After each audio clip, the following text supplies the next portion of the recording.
नमस्कार विद्यार्थी मित्रांनो, आपल्या समोर आहे 23 तारखेला होणारा मराठीचा पेपर. हा मराठीचा पेपर पूर्ण 80 गुणांचा राहणार आहे आणि विशेष म्हणजे सेकंड आणि थर्ड लँग्वेज आपण असं त्याला म्हणत असतो. ओके, म्हणजे फुल इंग्लिश मिडियमच्या विद्यार्थ्यांचा पहिला मराठीचा पेपर. काही सर्वसाधारण सूचना असतात की इथं त्या सांगितलेलं आहे की आवश्यकतेनुसार आकलन कृती आणि व्याकरण कृतीमध्ये आकृत्या काढाव्यात.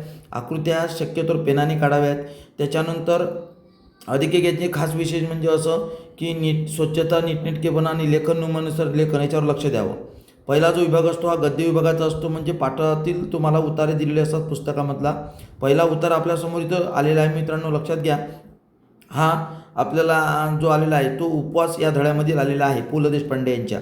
या उतार्यामधील आपण आता थोड्याशा कृती सोडवूया. पहिले दिले की उपोषणाची बातमी 40 जाहीर झाल्यानंतर कानावर येणारी वाक्य. कोणती वाक्य कानावर येऊ लागली? एक नसती भानगड, हात दाखवून अवलक्षण, पेरलं नाही खाजगी झालं, अशी वाक्य कानावर येऊ लागली. पुढचा आकृतीबंध दिलेला आहे मित्रांनो. कार्डावर दाखवलेले वजन. लेखकाचे कार्डावर किती वजन होते? इथं दिलेले आहे 181 पौंड वजन कार्डावर होते. पुढचं एक कृती दिलेली आहे. लेखकाने आस्था वाढू लागलेले शब्द. लेखकाची आस्था वाढू लागलेले शब्द कोणते आहेत? तर इथं आपण बघतो की जसं प्रोटीनयुक्त पदार्थ, चरबीयुक्त द्रव्य याची आस्था वाढू लागली असं त्यांनी म्हटलं. 2 इथं लिहायचे. आता बघा, सोमत. सोमत म्हणजे वजन कमी करण्यासाठी लेखकाने केलेले प्रयत्न. काय काय प्रयत्न लेखकाने केले, काय काय केलं त्यासाठी? याच्यामधले जर काही तुम्ही रचना याच्यातली जरी लिहिली ना तरी तुम्हाला गुण मिळू शकतात. सोमत स्वतः लिहायचं असतं, परंतु त्यातलं लिहिलं तरी चालेल. दुसरा उतार आपल्यासमोर आलेला आहे मित्रांनो. इथं दिलेलं आहे की फुटप्रिंटमधलं आहे रेखामावशीची कामं. आता रेखामावशीची कोणती कामं होती? रेखामावशीची 2 कामं इथं होती बघा. भांड्याकडे आपला मोर्चा ओढवला म्हणजे भांडे घासणे हा एक काम होतं, आणि दुसरं काम होतं की फरशी पुसणे म्हणजे फरशी पुसण्याचं काम. असे 2 कामं रेखामावशी करत होत्या. आता चौकटी पूर्ण करा. इथं काय दिलेलं आहे? दार उघडणारा. दार उघडणारा कोण आहे? अभिषेक. अभिषेक हा दार उघडलं बघा. त्याच्यानंतर दुसरं दिलेलं आहे फरशी पुसणाऱ्या. फरशी पुसणाऱ्या कोण आहेत? फरशी पुसणाऱ्या आहेत रेखामावशी. रेखामावशी ह्या फरशी पुसणाऱ्या. तिसरं दिलेलं आहे, पुढचं आहे अभिषेकचा आतेभाऊ. अभिषेकचा आतेभाऊचं नाव काय होतं? सुमित. सुमित हे अभिषेकच्या आतेभावाचं नाव होतं, सुमित. त्याच्यानंतर पुढे स्वच्छतेची भोक्ती. स्वच्छतेची भोक्ती कोण होती? स्नेहा. स्नेहा ही स्वच्छतेची भोक्ती होती, लक्षात ठेवा. स्नेहा. ओके, हे पहा, स्वच्छतेची भोक्ती स्नेहल. स्नेहल होती, सॉरी. स्नेहल म्हणजे स्नेहाल, स्नेहल असं तिथं वाक्य आपल्याला कृतीमध्ये लिहायचं आहे. कृती पेनानेच करायची आहे. पुढे दिलेलं आहे सर्वांनी आठवड्यातून एकदा सायकलचा वापर करावा. या संदर्भात तुमचा विचार मांडा. सोपं आहे. आपण सायकल का वापरावी? प्रदूषण कमी करण्याकरता. सायकलमुळे आपल्याला इतर वायू वातावरणात कार्बन डायऑक्साईड मिसळणार नाही वगैरे, आणि सायकलचे व्यायामही होईल, बरेचसे फायदे. त्यानंतर वाहतूक कोंडी होणार नाही, असं सुद्धा तुम्ही लिहू शकता. अपठित गद्य उतारा तुम्हाला दिलेला असतो मित्रांनो 4 गुणांसाठी. त्याच्यामध्ये बघा काय दिलेलं आहे? शिक्षणामुळे. आता इथं असं दिलेलं आहे की शिक्षणामुळे विकसित होण्याच्या शक्ती कोणत्या आहेत? शिक्षणामुळे मानवाच्या. एक दिलेलं आहे बौद्धिक शक्ती आणि दुसरी दिलेली आहे मानसिक. इथं दिलेलंच आहे, काही कठीण नाही. कृतीमध्ये सोडवा फक्त. टिपा लिहा. एक टिप सांगितले स्त्री शिक्षणाचे चांगले परिणाम. काय परिणाम होतं स्त्री शिक्षणाचे? बघा तुम्ही ह्याच्यामध्ये दिलेलं आहे, काही वेगळं लिहिण्याची गरज नाही. बघा इथून स्त्री शिक्षणाचे काय काय परिणाम इथपर्यंत लिहून टाकायचे. 2 पैकी 2 गुण मिळतात, काहीही प्रॉब्लेम नाही.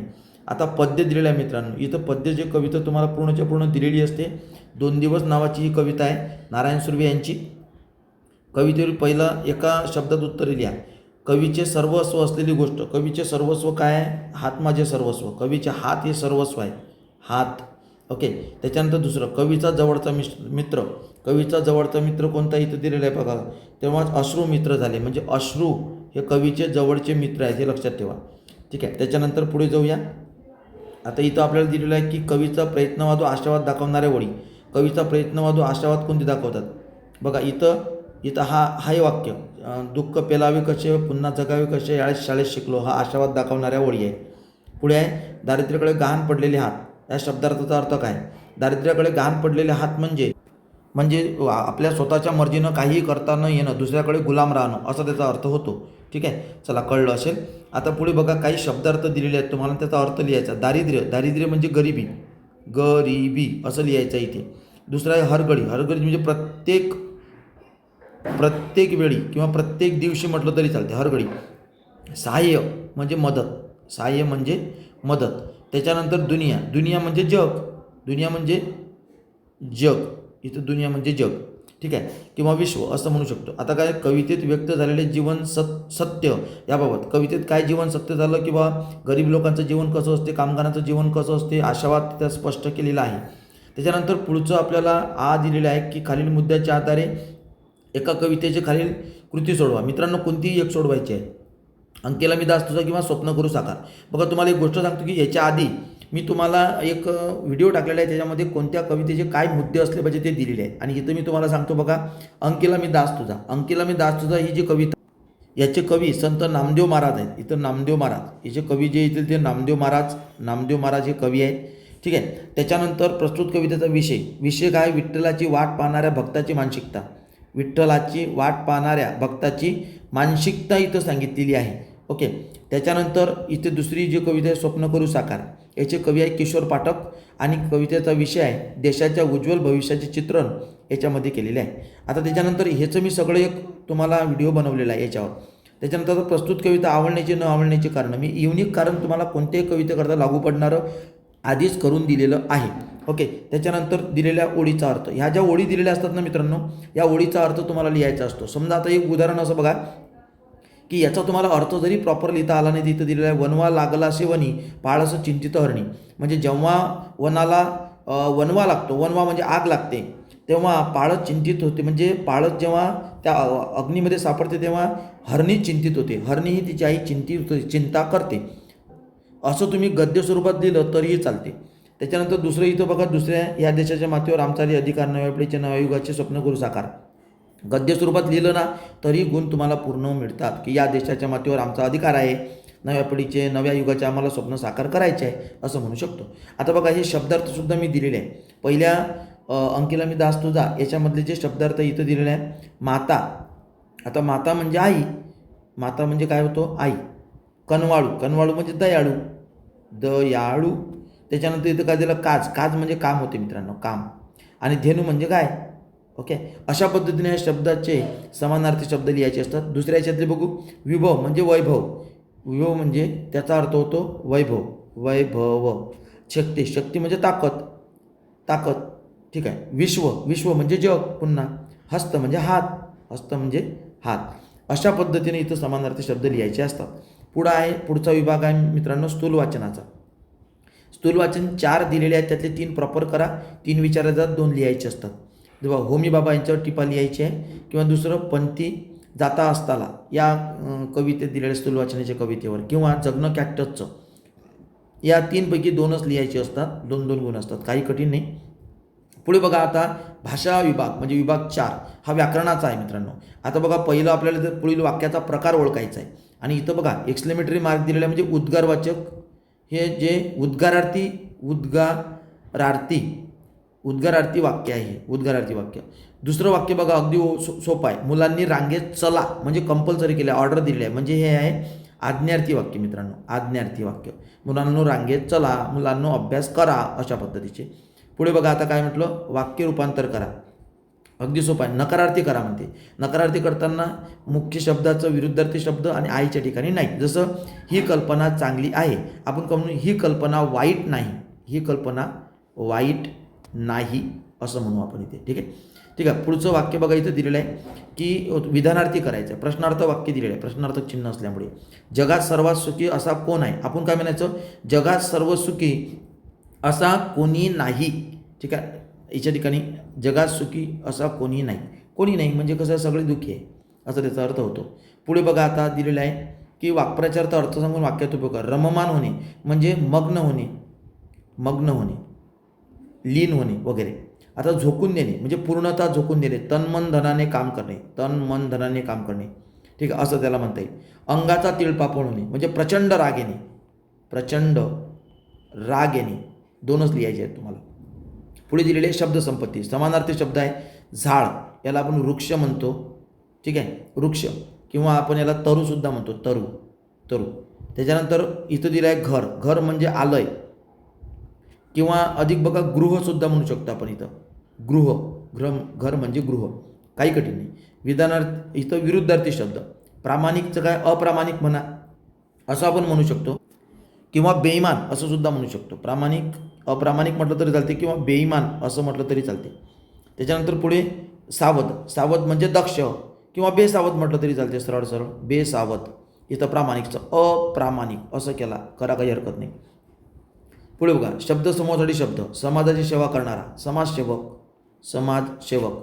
जसं हप्त्यातून एकदा प्रकाशित होणारे साप्ताहिक, दररोज प्रकाशित होणारे दैनिक, अशा पद्धतीनं.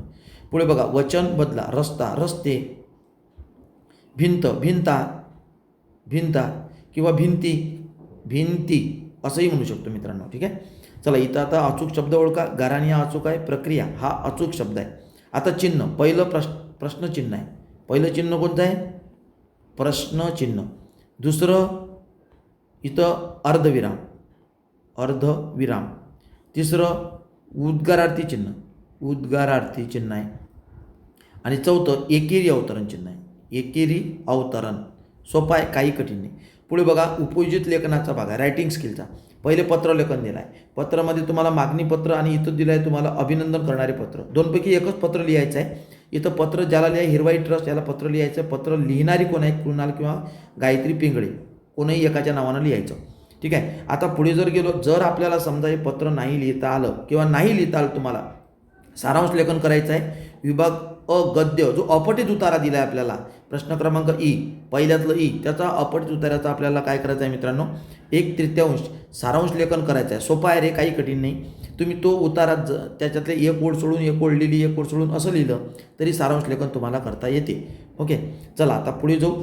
आता आपल्याला विभाग दिलेला आहे इथं दुसरा आ, त्याच्यामधला. याच्यामध्ये 3 कृती दिली जातील, 2 सोडवायच्या. इथं जाहिरात दिलेली आहे, जाहिरात ऑलरेडी दिलेली आहे. त्याच्याखाली काही कृती दिलेल्या आहेत, जाहिरात करायची नाही, कृती दिलेल्या आहेत त्या सोडवायच्या. जंगल भ्रमंतीची नोंदणी शुल्क किती रुपये आहे? इथं दिलं नोंदणी शुल्क 200 रुपये. किती सोपं आहे पहा. उद्यानात भ्रमंती करण्याची वयोगट काय आहे? 10 ते 15 वयोगट. उद्यानात फिरण्याची कालावधी काय आहे? कालावधी किती ते किती आहे? कालावधी दिला आहे 15 सप्टेंबर ते 27 सप्टेंबर. जंगलाची भ्रमंतीचे ठिकाण कुठं आहे? तापोळा भ्रमंती असतात. आणि आयोजक संस्थेचे नाव काय आहे? आयोजक इथं दिलेलं आहे. संपर्क याच्यासोबत करायचे, आयोजक ते आहे. आणि ज्या ठिकाणी आपल्याला फिरायचं आहे ते इथं ठिकाण तुम्हाला दिलेलं आहे, वर करा.